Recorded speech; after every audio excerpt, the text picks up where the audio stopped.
Hi friends, ప్రేమ కథ అనే suspense స్టోరీలో 5వ భాగానికి స్వాగతం. సూర్య డిస్టర్బ్గా ఉండటం మీనాక్షి గమనిస్తుంది. సూర్య నితిల మధ్య ఏదో డిస్టర్బెన్స్ ఉందని మాత్రం అర్థమవుతుంది తనకి. మీనాక్షి ఆలోచనలో ఉండగానే రవీందర్ వస్తాడనమాట. ఏంటి మీనా అంతగా ఆలోచిస్తున్నావు?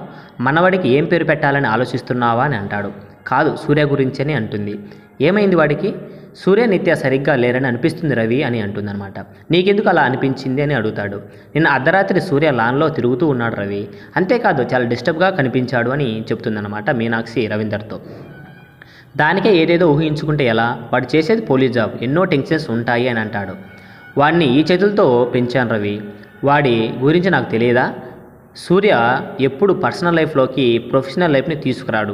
జాబ్లో ఎలాంటి టెన్షన్స్ ఉన్నా వాడు ఇంట్లో వాటి గురించి అస్సలు ఆలోచించాడు అని అంటుంది మీనాక్షి. అసలు నీ అనుమానం ఏంటి మీనా అని అంటాడనమాట రవీందర్. వాళ్ళకి పెళ్ళయిందే కానీ వాళ్ళ మధ్య భార్యాభర్తల బంధం ఉన్నట్టు నాకు అనిపించట్లేదు అని అంటుందన్నమాట. సరే, నువ్వు నిత్యతో ఒకసారి మాట్లాడి చూడు, ప్రాబ్లం ఏంటో తెలిస్తే పరిష్కారం ఆలోచిద్దామని అంటాడనమాట. సరే రవి, ఓకే, నేను రామచంద్రన్ కలిసి వస్తాను అని బయటికి వెళ్తాడు రవీందర్ అనమాట. చాలా రోజుల తర్వాత స్నేహితులు ఇద్దరు కలవడంతో ఆప్యాయంగా కౌలించుకుంటారు. ఏంట్రా సడన్గా ఇక్కడికి ట్రాన్స్ఫర్ అయ్యి రమ్మని అంత ఫోర్స్ చేశావు? ఎనీ ఎమర్జెన్సీ కేస్ అని రామచంద్రాన్ని ప్రశ్నిస్తాడు రవీందర్. అవును రవి, పాత కేసే, కాకపోతే క్రిమినల్ ఇప్పుడే పట్టుబడ్డాడు. నువ్వు చెప్పేది నచికేత గురించా? అవును. సరే, కేసు ఫైల్ ఇటివు. ఫైల్ని రవీందర్కి ఇస్తాడు రామచంద్ర. ఇద్దరు కేసు గురించి డిస్కస్ చేస్తూ ఉంటారనమాట. స్టేషన్లో విపరీతంగా ఆలోచిస్తూ అటు ఇటు తిరుగుతూ ఉంటాడు ఆకాష్. ఏంట్రా బుర్ర బద్దలు కట్టుకొని మరీ ఆలోచిస్తున్నట్టు ఉన్నావు, ఏమైందని అడుగుతాడు శివ. నాకు ఒక డౌట్ వచ్చిందిరా, ఎంత ఆలోచించినా అర్థం కావటం లేదు. బుర్ర తినకుండా ముందు డౌట్ ఏంటో చెప్పు విసుక్కుంటాడు సూర్య. సూర్య, నా చిన్నప్పుడు మా నాన్న నన్ను బాగా తిట్టేవాడు, అప్పుడప్పుడు కొట్టేవాడు కూడా. నాకు అనిపించేది మా నాన్నకి నేనంటే అస్సలు ఇష్టం ఉండదని. ఆయన తిట్టే కొద్దీ నేను ఇంకా ఆయన్ని విసిగించేవాడిని. ఒకరోజు నేను సైకిల్ నేర్చుకుంటూ కింద పడిపోయా. నా తలకి పెద్ద గాయమై చాలా రక్తం పోయింది. అప్పుడు నాకు దెబ్బ తగిలిందనుకుంటే మా నాన్న నన్ను ఎక్కడ కొడతాడో అని భయం పట్టుకుందనమాట. కానీ ఆశ్చర్యంగా మా నాన్న నన్ను కొట్టలేదురా, నాకంటే ఎక్కువగా ఏడ్చాడు. మా చుట్టాలు ఎవరూ ఆయన్ని ఓదార్చలేకపోయారు. నా గాయం తగ్గే వరకు విలవిల్లాడిపోయాడు. అప్పుడు అర్థమైందిరా నాకు మా నాన్నకి నేనంటే ప్రాణమని. అది సరే, ఇందులో అంత అర్థం కాని విషయం ఏముందిరా అని అయోమయంగా అడుగుతాడు సూర్య. అదేరా, మా నాన్న నాకు చిన్న దెబ్బ తగిలితేనే అంతలా బాధపడ్డాడు, అలాంటిది నిత్య వాళ్ళ నాన్న నిత్యాన్ని చంపాలనుకోవడం ఏంటా అని అని డౌట్ అడుగుతాడనమాట. వాడు మనిషి కాదురా, రాక్షసుడు, అందుకే బంగారం లాంటి కూతుర్ని చంపుకోవాలని అనుకుంటున్నాడు అంటాడు శివ. నిత్యాన్ని చూస్తే మంచితనానికి అమాయకత్వానికి కేర్ ఆఫ్ అడ్రస్లా ఉంటుంది. ఆ నచికేతను చూస్తే పచ్చి రక్తం తాగే రాక్షసుడిలా ఉంటాడు. అసలు నిత్య వాడి కూతురే అంటావా, లేకపోతే ఎక్కడి నుంచి అయినా ఎత్తుకొచ్చాడంటావా అని క్వశ్చన్ వేస్తారనమాట. ఒక్కసారిగా సూర్య మైండ్ అలర్ట్ అవుతుంది. ఆకాశ్ ఏమన్నావు? అదేరా, నిత్య వాడి కూతురే అంటావా అని అడిగాడనమాట. ఎస్, మనం ఈ యాంగిల్ ఎందుకు ఆలోచించట్లేదు? ఏమంటున్నావు సూర్య? శివ ఆకాశ్ ఒకేసారి అడుగుతారు. తర్వాత చెప్తాను, ముందు బాబాయిని కలవాలి, నేను వెళ్ళొస్తాను అని అక్కడి నుండి వెళ్ళిపోతాడు. కమిషన్ని కలిసి ఈ విషయం చెప్తాడనమాట సూర్య. అసలు నిత్య వాడి కన్న కూతురు కాదు అని నీకెందుకు అనిపించిందా అని అంటాడనమాట. ఎంత కసాయివాడైనా తన పిల్లల్ని చంపాలనుకోడు బాబాయ్, అలాంటిది వాడు నిత్యాన్ని చిన్నప్పటి నుంచి చంపాలని చూస్తున్నాడని క్వశ్చన్ వేస్తాడు. సరే, ఇప్పుడు ఏం చేద్దాం? నిత్య వాడి కూతురు కాదు మనకెలా తెలుస్తుంది? DNA test. వాట్? కానీ అది ఎలా సాధ్యం రా? బాబాయ్, నా దగ్గర ఒక ప్లాన్ ఉంది, దాని ప్రకారం చేయండి అని సూర్య ప్లాన్ మొత్తం వివరిస్తాడు. సరే, నువ్వు నిత్య బ్లడ్ శాంపిల్స్ తీసుకురా, నేను జైల్లో ఖైదీలందరికీ టెస్ట్ చేస్తున్నామని చెప్పి నచికేత బ్లడ్ శాంపిల్స్ కూడా తీసుకొస్తాను అని అంటాడనమాట. థ్యాంక్స్ బాబాయ్, ఈ విషయం ఎవరికి తెలియకూడదు. సరేరా, నేను చూసుకుంటా, నువ్వు వెళ్ళు అని అంటాడు. సూర్య అక్కడి నుంచి వెళ్ళిపోతాడు. అనుకున్నట్టుగానే నచికేత నిత్యాల బ్లడ్ శాంపిల్స్ సేకరించి DNA టెస్ట్కి పంపిస్తారు రామచంద్ర. రిపోర్ట్స్ రావడానికి 2 రోజులు పడుతుందని చెప్తారన్నమాట వాళ్ళు. కిచెన్లో వంట చేస్తుంది నిత్య. నీకెందుకమ్మా ఈ పనులు, వంట మనిషి ఉందిగా అని అంటుంది మీనాక్షి. పర్లేదంటే, ఖాళీగా ఉంటే ఏమీ తోచట్లేదు అని అంటుందన్నమాట. ఏం చేస్తున్నా? సిరి క్యారెట్ హల్వా తినాలని ఉందని చెప్పింది, అందుకే చేస్తున్నా. మీరిద్దరు మంచి ఫ్రెండ్స్ అయినట్టున్నారు నవ్వుతుంది నిత్య. నిత్య, నేను ఒక విషయం అడుగుతాను, తప్పుగా అనుకోగా? పర్లేదంటే అడగండి. సూర్యకి నీకు మధ్య అంతా బాగానే ఉంది కదా అని అంటుంది మీనాక్షి. నిత్య తడబడుతుంది. అంతా బాగానే ఉంది ఆంటీ, ఎందుకు అలా అడుగుతున్నారు? ఏం లేదమ్మా, మేము లేకుండానే మీ పెళ్లి జరిగింది, ఇద్దరు సంతోషంగా ఉన్నారో లేదని అంతే అని అంటుందన్నమాట. మేము సంతోషంగానే ఉన్నామంటే సిరికి హల్వా ఇచ్చేసి వస్తానని చెప్పి అక్కడ నుండి వెళ్ళిపోతుంది నిత్య. నిత్య అబద్ధం చెప్తుందని మీనాక్షికి అర్థమవుతుంది. ఆ రాత్రే రవీంద్రకి ఈ విషయం చెప్తుంది మీనాక్షి. మీనా, భార్యాభర్తల మధ్య మూడో మనిషి ఇంటర్ఫియర్ అవ్వడం మంచిది కాదు, వాళ్ళ ప్రాబ్లమ్ని వాళ్ళే సాల్వ్ చేసుకునేవు, అంతగా ఏమైనా అయితే మనం ఉన్నాంగా అని అంటాడనమాట. మీనాక్షి కూడా రవీంద్ర చెప్పింది కరెక్టే అని అనిపిస్తుంది. DNA రిపోర్ట్స్ వచ్చాయని రామచంద్ర ఫోన్ చేసి చెప్పడంతో వెంటనే అక్కడికి బయలుదేరుతాడు సూర్య. సూర్య అక్కడికి వెళ్ళేసరికి రామచంద్ర ఆలోచిస్తూ ఉంటాడు. ఏంటి బాబాయ్ ఆలోచనలో పడ్డారు? రా సూర్య కూర్చో అని కుర్చీ వైపు చూపిస్తాడు రామచంద్ర. ఇప్పుడు చెప్పండి బాబాయ్ రిపోర్ట్స్లో ఏమొచ్చింది? You are right Surya, reports నెగిటివ్గా వచ్చాయి. నిత్య వాడి కూతురు కాదు. ఎస్, నా అనుమానం నిజమే అయింది. కానీ నిత్య ఎవరి కూతురు అయి ఉంటుంది బాబాయ్? ఒకవేళ వాళ్ళ అమ్మ ఎవరినైనా ప్రేమించి? నో సూర్య, ఆ ఛాన్స్ లేదు. ఎలా చెప్తున్నారు? రిపోర్ట్ చూడగా నాకు కూడా ఆ అనుమానం వచ్చింది. అందుకే తులసి పోస్ట్మార్టం రిపోర్ట్ కూడా తెప్పించి చూశాను. కానీ తులసికి పిల్లలు పుట్టే అవకాశమే లేదు, ఎందుకంటే తనకి గర్భసంచి లేదు. కానీ బాబాయ్, నిత్య పుట్టిన తర్వాత ఆవిడికి గర్భసంచి తీసేసి ఉండొచ్చు కదా? యూ ఆర్ రైట్, బట్ తులసి చనిపోయిన నాటికి నిత్య 10th క్లాస్ పాస్ అయింది. అంటే తన వయసు ఇంచుమించు 15 ఏళ్ళు ఉంటాయి. కానీ 20 సంవత్సరాల ముందే తులసి గర్భసంచి తొలగించారు. సో నిత్య ఆవిడ కన్న కూతురు అయ్యే అవకాశమే లేదు అని అంటాడనమాట. ఇప్పుడు ఎలా బాబాయ్? నిత్య ఎవరి కూతురో మనకి ఎలా తెలుస్తుంది? ఇందులో రవీంద్ర అక్కడికి రావడం చూసి మామయ్య ఇక్కడికి వస్తున్నారేంటి అని అడుగుతాడు సూర్య. నేనే రమ్మన్నాను సూర్య, ఈ కేసు మనం అనుకున్న దానికంటే కాంప్లికేట్ అయింది, అందుకే వాడి సలహా తీసుకుందామని రమ్మని చెప్పాను. రవీంద్ర వచ్చిన తర్వాత మొత్తం వివరంగా చెప్తారు రామచంద్ర. ఒకవేళ అమ్మాయి అనాథ అయి ఉండొచ్చుగా అని అంటాడు రవీందర్.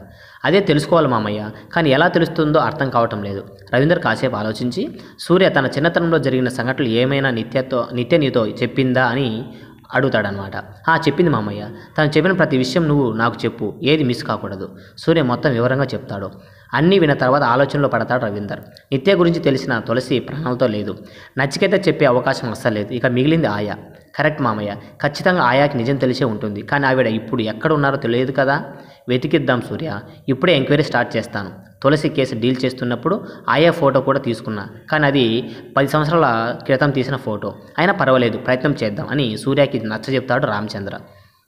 కానీ ఒకటి గుర్తుపెట్టుకోండి, ఇదంతా చాలా సీక్రెట్గా జరగాలి. మీకు బాగా నమ్మకం ఉన్న వాళ్ళకు మాత్రమే ఈ కేసు వివరాలు చెప్పండి, వాళ్ళతోనే ఆవిడని వెతికించండి అని సూర్య రామచంద్రలను హెచ్చరిస్తాడు రవీందర్. సరే రవి, నేను చూసుకుంటాను, ఓకే మేము బయలుదేరుతాం అని చెప్పి సూర్య రవీందర్ వెళ్ళిపోతారు. ఎంక్వైరీ స్టార్ట్ అవుతుందన్నమాట. బాగా నమ్మకం ఉన్న ఆఫీసర్ని సెలెక్ట్ చేసి ఆ ఆయాని వెతకడానికి పంపిస్తారన్నమాట. అర్ధరాత్రి సూర్య కేసు గురించి ఆలోచిస్తూ కారిడార్లో తిరుగుతాడనమాట. అది గమనించిన రవీందర్ సూర్య దగ్గరికి వస్తాడు. ఏంట్రా నిద్రపోలేదా? లేదు మామయ్య, నిద్ర రావటం లేదు. మనం ఆలస్యం చేసే ప్రతి క్షణం నిత్య ప్రమాదానికి దగ్గర అవుతుంది మామయ్య. అసలు వాడు నిత్యను ఎందుకు చంపాలనుకుంటున్నాడో అర్థం కావటం లేదు అని అంటాడనమాట. సూర్య, వాడి వల్ల చాలా కుటుంబాలు నాశనం అయ్యాయి. డబ్బు కోసం ఏమైనా చేస్తాడు. నమ్మిన వాళ్ళని మోసం చేసి కోట్ల ఆస్తిని వాడి గుప్పెట్లో పెట్టుకున్నాడు. వాడు మొదటి హత్య చేసింది ఎవరినో తెలుసా? మానస గ్రూప్ ఆఫ్ ఇండస్ట్రీస్ ఎండి మానస గారిని. ఆవిడ చాలా మంచిది, ఎన్నో కుటుంబాలను ఆర్థికంగా కాపాడింది. కొన్ని కోట్ల ఆస్తికి మానస గారి ఏకైక కూతురు ఒక్కరే వారసురాలన్నమాట. ఆ నచికేత ఆవిడ దగ్గర నమ్మకంగా నటించి ఆస్తి మొత్తం రాబట్టుకొని ఆవిడను ఆవిడ భర్తను చంపేశాడు. మానస గారి నెలల పాప ఏమైందో ఇప్పటికీ ఎవరికీ తెలియదు. అలా వాడి చేతిలో మోసపోయిన వారు కొన్ని 100 మంది ఉన్నారా, వాళ్ళలో నిత్య కూడా ఒకటి అని అంటాడనమాట. అదే మామయ్య నా భయం, వాడు నిత్యాన్ని చంపాలనుకుంటున్నాడు అంటే ఖచ్చితంగా నిత్య వల్ల వాడికి ఏదో ప్రమాదం ఉంది.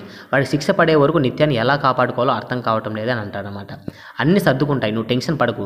సూర్య వెళ్ళి పడుకో. సరే మామయ్య. నిత్య డల్గా ఉండడం చూసి ఏమైందని అడుగుతుంది సిరి. ఏం లేదు సిరి, ఆయన ఈ మధ్య చాలా డిస్టర్బ్గా కనిపిస్తున్నారు, నాతో కూడా సరిగ్గా మాట్లాడట్లేదు, అస్తమాన ఫోన్లో ఎవరితోనూ మాట్లాడుతున్నారు అని అంటుంది. సిరికి నిత్యాన్ని ఆట పట్టించాలనిపిస్తుంది అనమాట. అవునా, నేను అనుకునేది జరిగింది. ఏమనుకున్నావు? ఏ మగాడైనా భార్యకి దూరంగా ఉండలేడు నిత్య, నువ్వేమో భీష్మించుకొని కూర్చున్నావు. పాపం వాడేం చేస్తాడు? అందుకే ఇంటి ఫుడ్ దొరకట్లేదని బయట ఫుడ్కి అలవాటు పడుంటాడు అని అంటుంది సిరి.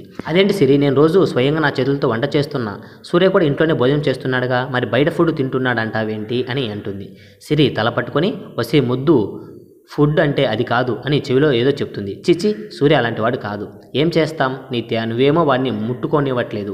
ఉప్పు కారం తినే బాడీ కదా, వాడు మాత్రం ఎన్నాలని ఆగుతాడు అని అంటుంది. ఆయన గురించి నాకు బాగా తెలుసు, ఎప్పటికీ అలా చేయరు. అయితే సరే, ముందే జాగ్రత్త పడతామని చెప్పా అంతే అని అక్కడి నుంచి వెళ్ళిపోతుంది సిరి. నిత్య ఆలోచన పడుతుంది. సిరి గదిలోకి వెళ్ళి నవ్వుకుంటుంది అనమాట. నైట్ భోజనం చేసిన తర్వాత సూర్య నిత్య బెడ్రూమ్కి వచ్చేస్తారు. సూర్యని ఈ విషయం ఎలా అడగాలని ఆలోచిస్తూ ఉంటుంది నిత్య. ఇంతలో సూర్య మొబైల్ రింగ్ అవడంతో కారిడార్లోకి వచ్చి మాట్లాడతాడు. ఓకే చేసి ఇంటికి వచ్చి నేను కారిడార్లోనే నీకోసం ఎదురు చూస్తూ ఉంటాను. ఫోన్ మాట్లాడి వెనక్కి తిరిగిన సూర్యకి నిత్య కనిపిస్తుంది. నిత్య, నువ్వు ఇంకా నిద్రపోలేదా? ఆ విషయం పక్కన పెట్టండి, ఫోన్లో ఎవరు, మీ గర్ల్ ఫ్రెండా అని అడుగుతుంది. సూర్య అవాకై, ఏం మాట్లాడుతున్నావే, గర్ల్ ఫ్రెండ్ ఏంటి అని అంటాడు. అదే నేను అడుగుతున్నా, రోజు మీరు శశి అని ఎవరితోనో మాట్లాడుతూనే ఉన్నారు, ఇవాళ ఏకంగా ఇంటికే వచ్చేయమన్నారు, చెప్పండి ఎవరా చేసి అని అంటుందన్నమాట. సూర్య ఒక్కసారి గట్టిగా నవ్వుతాడు. ఎందుకు నవ్వుతున్నారు? నా ఫేస్ ఏమైనా కామెడీగా కనిపిస్తుందా అంటుంది కోపంగా. అయినా సూర్య నవ్వుతూనే ఉంటాడనమాట. ఇంతలో ఒక ఆఫీసర్ అక్కడికి వచ్చి సూర్య చేతికి ఫైల్స్ ఇస్తాడనమాట. సూర్య నవ్వాపుకుంటూ నిత్య ఇతనే శశి, పూర్తి పేరు శశిధర్, షార్ట్కట్లో శశి అని పిలుస్తాం అని ఆ ఆఫీసర్ని పరిచయం చేస్తాడు. నిత్య నాలుగు ఖర్చుకుంటుందన్నమాట. సారీ అని పెదవులు కదిలిస్తూ చెప్తుంది. సూర్యకి మాత్రమే అర్థమయ్యేలా. శశి తను నా భార్య నిత్య అని పరిచయం చేస్తాడు. నిత్య అతనికి నమస్కరిస్తుందన్నమాట. శశి కూడా నమస్కారం చేసి నిత్య మేడం నాకు తెలుసు సార్ అని అంటాడు. అవునా, నీకెలా తెలుసు అని ఆశ్చర్యంగా అడుగుతాడు సూర్య. 1 year బ్యాక్ మా అమ్మకి జబ్బు చేస్తే నిత్య గారే కాపాడారు సార్. అప్పుడు నా చేతుల్లో డబ్బులు లేకపోయినా నిత్య గారు ఉచితంగా వైద్యం చేశారు అని అంటాడనమాట. అవును, పర్వతమ్మ కదా, ఎలా ఉంది ఇప్పుడు అని అడుగుతుంది. బాగానే ఉంది మేడం. సరే కూర్చొని కాఫీ తీసుకొస్తానని నిత్య కిచెన్లోకి వెళ్తుంది. నిత్య వాళ్ళకి కాఫీ ఇచ్చి గదిలోకి వెళ్ళిపోతుంది అనమాట. శశి వెళ్ళిన తర్వాత సూర్య కూడా గదిలోకి వస్తాడు. సారీ సూర్య, నేను అనుమానంతో అడగలేదు. ఆ సిరీనే బయట ఫుడ్ అది ఇది అని కన్ఫ్యూజ్ చేసింది అని అంటుందన్నమాట. అది చెప్తే మాత్రం నీ బుద్ధి ఏమైంది, ఆయన ఎలా కనిపిస్తున్నాను నీకు అని అంటాడు. క్షమించు సూర్య, మగాళ్ళు బయట అలానే ఉంటారని సిరి చెప్పింది, అందుకే. సరే, ఇంట్లో ఉన్నదాన్నే ఇప్పటి వరకు ఒప్పించలేకపోయాను, బయట రాజకార్యాలు ఏం చేయగలను అని అంటాడు. సరే సారీ చెప్పాగా, ఎందుకంత కోపం? కాపురం చేయడం రాదు కానీ అనుమానించడం మాత్రం వచ్చు అని అంటాడు. ఏమన్నారు? ఏం వినిపించలేదా? సరే, నాకు నిద్ర వస్తుందని బెడ్ మీద వాలిపోతుంది నిత్య. సూర్య నవ్వుకుంటూ సోఫాలోనే పడుకుంటాడనమాట. శివ ఆకాశులని కూర్చోబెట్టి నిత్య నచికేత కూతురు కాదన్న విషయంతో పాటు రవీందర్ చెప్పిన విషయాలు కూడా చెప్తాడనమాట. ఓ గాడ్, ఏంట్రా ఈ సస్పెన్స్, అసలు నిత్య ఎవరో ఏంటో మనకి ఎలా తెలుస్తుంది అంటాడు ఆకాశ్. శివ ఆలోచనలో పడతాడనమాట. సూర్య, నాన్న చెప్పిన దాన్ని బట్టి చూస్తే నిత్య ఆ మానసగారి కూతురే అయి ఉంటుంది అని అంటాడనమాట. అవునరా, నేను కూడా చిన్నప్పుడు ఆ మానసగారి గురించి విన్నాను. ఆవిడ ఫ్యామిలీ మొత్తాన్ని ఎవరో చంపేశారని, అలాగే వాళ్ళ 8 నెలల పాప కూడా కనిపించకుండా పోయిందని విన్నాను. కానీ ఆ పాపని కూడా చంపేసి ఉంటారని అప్పుడు అందరూ అనుకున్నారు అని తనకు తెలిసిన విషయం చెప్తాడు ఆకాశ్. నిజంగా నిత్య ఆ మానసగారి కూతురు అయ్యి ఉంటే అది మామూలు విషయం కాదురా. ఎందుకంటే కొన్ని వేల కోట్లకి ఒకరితే వారసురాలు. ఆ ఆస్తి కోసమే వాడు నిత్యాన్ని చంపాలనుకుంటున్నాడేమో రా అని అంటాడు శివ. మామయ్య చెప్పిన దాన్ని బట్టి చూస్తే నాకు అలానే అనిపించిందిరా, కానీ ఆ ఆయ దొరికితే కానీ అసలు విషయం తెలియదు, చూద్దామని అంటాడనమాట. వీళ్ళు ఇలా మాట్లాడుకుంటూ ఉండగా సూర్యకి ఫోన్ చేసి ఒక చోటికి రమ్మని చెప్తారు రామచంద్ర. ఆకాశని శివాన్ని కూడా తీసుకొని రామచంద్ర చెప్పిన చోటికి వెళ్తాడు సూర్య. ఏంటి బాబాయ్ అర్జెంటుగా రమ్మని చెప్పారు? ఆ ఆయ ఆచూకి తెలిసింది సూర్య, కాసేపట్లో చేసి ఆవిడ్ని ఇక్కడికి తీసుకువస్తా ఉన్నాడు. చాలా మంచి విషయం చెప్పారు బాబాయ్, ఈ రోజుతో నిత్య పుట్టుక రహస్యం తెలిసిపోతుంది. కొద్దిసేపటికి చేసి ఆయాన్ని తీసుకుని వస్తాడు. ఆవిడను ఒక గదిలో ఉంచి విచారిస్తారనమాట. అందరినీ చూసేసరికి ఆయా భయంతో బిగుసుకుపోతుందనమాట. సూర్య ఆవిడ దగ్గరికి వచ్చి నిత్య ఫోటో చూపిస్తాడు. మీకు ఈ అమ్మాయి తెలుసా అని అడుగుతాడనమాట. ఆ ఫోటో చూసి ఆయా ఏమీ మాట్లాడకుండా ఏడుస్తూ ఉంటుంది. మీరు భయపడకండి, మేమంతా పోలీసు వాళ్ళం, మీరు మాకు సహకరించండి ప్లీజ్ అని అంటాడనమాట. అయినా ఆవిడ ఏమీ మాట్లాడకపోవడంతో నిజం ఎలా చెప్పించాలో అర్థం కాక అసహనంగా చూస్తారు. ఇంతలో అక్కడికి రవీందర్ వస్తాడనమాట. సూర్య ఆవిడ పక్కన కూర్చొని, చూడండి నేను నిత్య భర్తని, తను ఇప్పుడు చాలా ప్రమాదంలో ఉంది. నిత్య ఆ నచికేత కనబిడ్డ కాదని మాకు తెలుసు, తను ఎవరో మీకు తెలిసే ఉంటుంది. మీరు నోరు విప్పి నిజం చెప్తేనే మేము తనని కాపాడుకోగలం, ప్లీజ్ మాకు సహాయం చేయండి అని అంటాడనమాట. ఆవిడ భయపడుతుందని రవీందర్కి అర్థమవుతుంది. చూడమ్మా, మనం ఇంతకుముందు ఒకసారి కలిసాం. 20 సంవత్సరాలకు ముందు నచికేతకి శిక్ష పడినప్పుడు నిన్ను కూడా విచారించాం, గుర్తుందా అని అడుగుతారు రవీందర్. ఆవిడ రవీందర్ని తీక్షణంగా చూస్తుంది. అప్పుడు ఒక పోలీస్ ఆఫీసర్తో కలిసి మీ దగ్గరికి వచ్చాను, ఆ కేసు డీల్ చేస్తున్న లాయర్గా. నా పేరు రవీందర్, ఆ పోలీస్ ఆఫీసర్ పేరు ప్రతాప్, గుర్తొచ్చిందా అని అంటాడనమాట. రవీందర్ మాటలు వినగానే ఆవిడ కళ్ళలో ఆనందం కనిపిస్తుంది. మీకేం భయం లేదు, ఆ నచికేత ఇప్పుడు జైల్లో ఉన్నాడు, మీ ప్రాణానికి ఎలాంటి ప్రమాదం రాకుండా నేను చూసుకుంటాను, నా మీద నమ్మకం ఉంచండి అని ధైర్యం చెప్తాడనమాట రవీందర్. నేను భయపడుతుంది నా ప్రాణాల గురించి కాదు బాబు, నిత్య ప్రాణాల గురించి. సూర్య మాట్లాడబోతే రామచంద్ర వద్దని సైగ చేస్తాడు. రవీందర్ ఆవిడతో సునాయాసంగా నిజం చెప్పించగలడని రామచంద్ర నమ్మకం అనమాట. మీరు నిత్య గురించి భయపడాల్సిన అవసరం లేదు, తను ఇప్పుడు మా ఇంట్లోనే క్షేమంగా ఉంది, కానీ అది శాశ్వతం కాదు. తను ప్రమాదం నుంచి పూర్తిగా బయటపడాలంటే మీరు నిజం చెప్పాలి. ఆవిడ ఆలోచిస్తుందన్నమాట. నిత్య ఎవరి కూతురో మీకు తెలుసు కదా అని ఆతృతగా అడుగుతాడు రవీందర్. మిగతా వాళ్ళు ఆవిడ ఏం చెప్తుందని ఆసక్తిగా చూస్తారు. తెలుసని తల నిలువుగా ఆడిస్తుంది. చెప్పమ్మ, ఎవరు తను, ఎవరి కూతురు? మీ కూతురే బాబు. ఆవిడ చెప్పిన సమాధానం అక్కడ ఎవరు ఊహించనిదనమాట. ఒక్కసారిగా ప్రపంచం మొత్తం స్తంభించిపోయినట్టు ఎక్కడి వాళ్ళు అక్కడ షాక్తో చూస్తూ ఉంటారు. ముందుగా తేరుకున్న రామచంద్ర, ఏమంటున్నావమ్మా, అసలు అది ఎలా సాధ్యం అని అడుగుతాడనమాట. రామచంద్ర మాటలతో షాక్ నుంచి తేరుకుంటారు రవీందర్. ఏం మాట్లాడుతున్నారమ్మా, నా కూతురేంటి అయోమయంగా అడుగుతాడు రవీందర్. 20 ఏళ్ల క్రితం బాంబు బ్లాస్ట్లో చనిపోయింది అనుకుంటున్న మీ కూతురు బ్రతికే ఉంది బాబు, తనే నిత్య. అక్కడ ఉన్న అందరికీ మైండ్ బ్లాక్ అయిపోతుందేమో అనిపించింది. మీరు నమ్మలేరని నాకు తెలుసు, కానీ నేను చెప్తుంది నిజం. అసలు ఆ రోజు ఏం జరిగిందో వివరంగా చెప్తాను అంటూ మొదలు పెడుతుందన్నమాట. ఆ రోజు బాంబు బ్లాస్ట్ జరగడానికి ఒక నిమిషం ముందే ప్రమాదాన్ని గుర్తించిన మీ బావగారు పాపని కాల్లో నుంచి బయటకు విసిరేశారు. వెంటనే కారు బ్లాస్ట్ అవ్వడం వల్ల పాపని ఎవరూ గుర్తించలేదు. కానీ ఆ నచికేత పాప బయట పడడం చూశాడు. వెంటనే ఆ పాపని ఇంటికి తీసుకువచ్చాడు. అప్పుడే చంపేయాలని అనుకున్నాడు. కానీ తులసి పసిపాప వదిలేయమని వాడి కాలు పట్టుకుని బ్రతిమలాడింది. వదిలేస్తా కానీ అది ఆ రవీందర్ కూతురని వాడికి తెలిసిన మరుక్షణం దాన్ని చంపేస్తా అని బెదిరించాడు. తులసికి తెలుసు వాడు అనుకున్నాడంటే ఎలాంటి ఘాతుకమైన చేసేస్తాడని. అందుకే తులసి ఆ విషయం ఎవరికీ తెలియకుండా నిత్యాన్ని తన బిడ్డలానే పెంచింది. నిత్యాన్ని ఎంతో ప్రేమగా చూసుకుందనమాట. చివరికి నిత్య ప్రాణాలు కాపాడడం కోసం తన ప్రాణాలు పణంగా పెట్టింది. కన్న ప్రేమ కంటే పెంచిన ప్రేమ గొప్పదంటారు. అది ముమ్మాటికి నిజం బాబు. తులసమ్మ వల్లే మీ బిడ్డ ప్రాణాలతో ఉంది అని చెప్తుందనమాట. రవీందర్ ఒక్కసారిగా కుప్ప కూలిపోతాడనమాట. అందరూ షాక్ నుంచి తేరుకోవడం చాలా సమయం పడుతుంది. రామచంద్ర వెంటనే రవీందర్ని తీసుకుని హాస్పిటల్కి వెళ్తాడు. అక్కడ డాక్టర్తో ఎమర్జెన్సీ కేసు అని చెప్పి రవీందర్ నిత్యాల DNA రిపోర్ట్ వెంటనే కావాలని రిక్వెస్ట్ చేస్తాడు. సాయంత్రానికి రిపోర్ట్ ఇస్తామని చెప్పడంతో ఇద్దరు ఆయాని ఉంచిన ప్లేస్కి తిరిగి వస్తారు. అందరి కళ్ళలో ఒకటే ఆతురత, DNA రిపోర్ట్స్ ఎప్పుడు వస్తాయా అని. ఒకరితో ఒకరు మాట్లాడుకోవడం కూడా మర్చిపోయి ఆలోచనలో ఉండిపోయారు. రిపోర్ట్స్ తీసుకురావడానికి శశిని పంపిస్తారు. శశి ఆ రిపోర్ట్స్ని రామచంద్ర చేతిలో పెడతాడు. ఆ రిపోర్ట్ చూసిన రామచంద్ర అందరి వైపు చూస్తూ పాజిటివ్ అని చెప్తాడనమాట. రవీందర్ కళ్ళలో నీళ్లు తిరుగుతాయి. రవి కూల్ డౌన్ అని భుజం మీద చేయి వేసి ఓదారుస్తాడు రామచంద్ర. నా కూతురు బ్రతికున్న విషయం నేను ఎందుకు తెలుసుకోలేకపోయాను? ఒక్కసారి కూడా నాకు ఆలోచన ఎందుకు రాలేదు? రవి, ఇప్పుడు మనం ఆలోచించాల్సింది దాని గురించి కాదురా, నిత్యాన్ని కాపాడుకోవడం గురించి. అక్కడ అందరి వైపు చూస్తూ అంటాడనమాట. చూడండి, ఇప్పుడు నిత్య విషయం బయటపెడితే తన ప్రాణాలకే ప్రమాదం. సో వాడికి శిక్ష పడే వరకు మనం జాగ్రత్తగా ఉండాలి. ఇంకో వారం రోజుల్లో వాడి కేసు కోర్టుకు వస్తుంది. వాటి నేరాలతో పాటు నిత్య రవీందర్ కూతురు అన్న నిజాన్ని మనం ప్రపంచానికి తెలిసేలా చేయాలి. ఓకే బాబాయ్. ఇంకో విషయం, ఇంట్లో కూడా ఈ నిజం తెలియకూడదని అందరికీ వివరంగా చెప్తారు రామచంద్ర. సరే, ఆ ఆయాను నా దగ్గర ఉంచుతాను, మీరు ఇంటికి వెళ్ళండి అని అందరినీ అక్కడి నుంచి పంపించి ఆయాను తన ప్రైవేట్ సెక్యూరిటీలో ఉంచుతాడు రామచంద్ర. సూర్య, శివ రవీందర్ని తీసుకుని ఇంటికి వస్తారు. రవీందర్ కారు ఆగిన విషయం కూడా గమనించకుండా ఆలోచనలో మునిగిపోతాడు. మామయ్య, నాకు తెలుసు మీరు ఎలాంటి స్థితిలో ఉన్నారో, కానీ మీరు ఇలా ఉంటే అత్తయ్యకి అనుమానం వస్తుంది.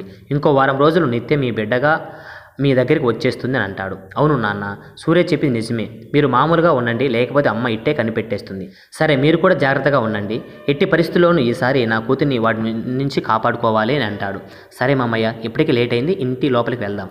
కాలింగ్ బెల్ మోగడంతో నిత్య తలుపు తీస్తుంది. ఏంటి ముగ్గురు కలిసి వచ్చారు అని ఆశ్చర్యంగా అడుగుతుంది నిత్య. ఏం లేదు నిత్య, పని మీద వెళ్ళాం, దారిలో నాన్న కనిపించడంతో కలిసి వచ్చామని చెప్తాడు శివ. రవీందర్ నిత్యాన్ని చూస్తూ ఉండిపోయాడు. నిత్య తల మీద చేయి వేసి ప్రేమగా చూస్తాడు. ఏమైంది అంకుల్? ఏం లేదమ్మా, నేను చూస్తే మా అమ్మ గుర్తొచ్చింది, అందుకే అని చెప్పి అక్కడ నుండి వెళ్ళిపోతాడు. ఫ్రెష్ అయ్యి రండి, భోజనం చేద్దురు. లేదు నిత్య, లేట్ అయింది కదా అని మేము బయట తినొచ్చాం అని చెప్పి శివ కూడా గదిలోకి వెళ్ళిపోతాడు. శివ చాలా సంతోషంగా ఉంటాడు. చనిపోయింది అనుకున్న తన చెల్లెలు బ్రతికే ఉందని తెలియడం, అది కాక నిత్యానే తన చెల్లెలు కావడం ఇంకా తను నమ్మలేకపోతున్నాడు. సూర్య ఆనందానికి అయితే అవధులు లేకుండా పోయాయి.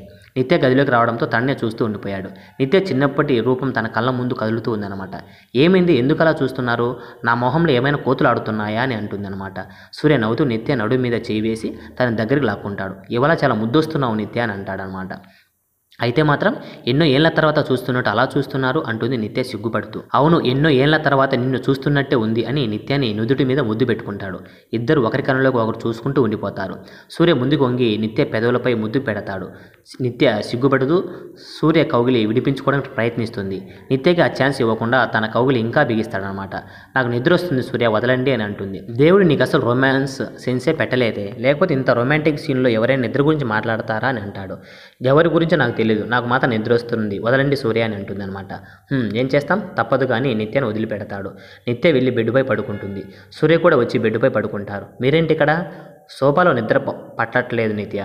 సరే మీరు పడుకొని, నేను సోఫాలో పడుకుంటాని నిత్య వెళ్ళబోతుంది. ఏం అవసరం లేదు, పడుకో అని అంటాడు. కానీ సూర్య అని అంటుంది. నిన్నేం కురుక్కు తిననులే, పడుకో. సూర్య అరిచేసరికి మారు మాట్లాడకుండా పడుకుండిపోతుందన్నమాట. నిద్రపోతున్న నిత్య మొహం చూస్తూ, త్వరలోనే నువ్వు నా సొంతం అవుతావు నిత్య, భార్యగా మాత్రమే కాదు మరదలుగా కూడా అని మనసులో అనుకుంటూ నిద్రలేకి జారుకుంటాడనమాట సూర్య. తర్వాత ఏం జరిగింది నెక్స్ట్ వీడియోలో ఉంటుంది. కథ నచ్చితే లైక్ చేయండి, షేర్ చేయండి. చూసినందుకు ధన్యవాదాలు. Thank you. బాయ్.